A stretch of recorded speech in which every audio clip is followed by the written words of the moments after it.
The Southern in our name, Southern Telecommunications, doesn't just represent where we're located in Jackson, Mississippi.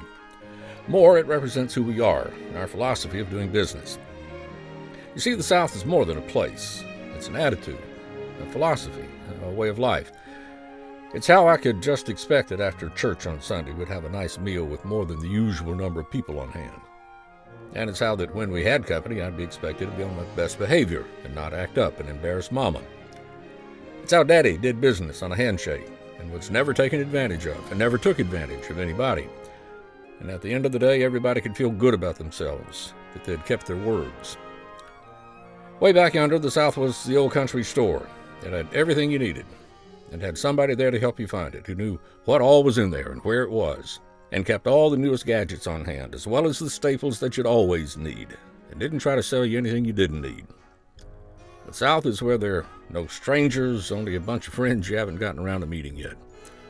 The South is where the word neighbor is more a verb than a noun. Being a neighbor implies taking an active role and watching out for the people who share your neighborhood. Same in business. The South is a friendly wave and a hello from people you don't know but who want to wish you the best of the day anyway. And after all, it doesn't cost a cent more to be friendly. But it might not to be. The South is a reference for spiritual things and for relatives who've gone on before you.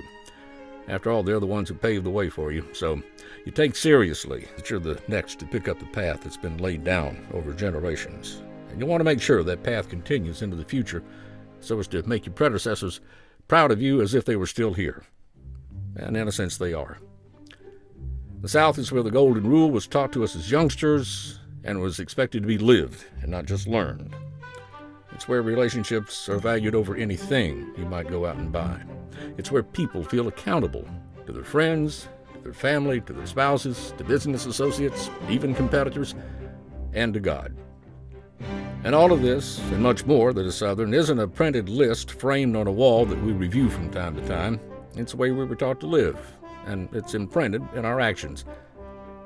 This Southern way of life translates over into our businesses. One of those businesses, Metropolitan Bank, is a client of Southern Telecommunications. Pamela Ware explains what being Southern means to them.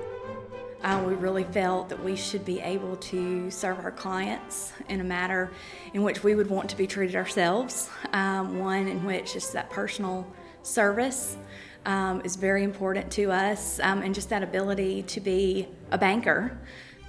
David Goodwin, CEO of Southern Telecommunications, shares those values. What sets us apart is our people and the relationships that we have with our customers. Betty Jones is one of the Southern Telecommunications people. She says there is no other way but to be one-on-one with their customers.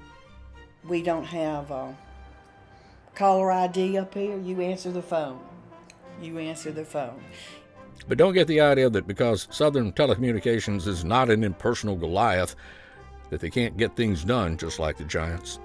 Everything that we have asked of Southern Telecommunications, they have provided for us. And Southern Telecommunications can get things done more efficiently. Dr. Sherry Gwynn's dental office is a client and an example. My costs have actually been cut in half for my phone service. And as a small business owner, that's one of the most important things. And the phone service with my dental office, the phones ring just all day long. Every few minutes I get a phone call from a patient wanting to schedule an appointment. And it'd be really sad if I missed one of those appointments. And one more thing. Southern Telecommunications also believes that if you say you're going to do something, that's good enough. You don't have to lock up somebody in a long-term contract when a handshake will do. We do not have a contractual agreement with Southern Telecommunications. We have always just been able to call in. They take care of us. And we don't need that. We feel as long as we have a good service relationship, we'll be with Southern Tel for many, many years to come. So now you see what I mean when I say that the Southern in Southern Telecommunications name doesn't stand for just where we're located. It's also the kind of people we are, the way we do business, and what we've expected of ourselves at the end of a day's work.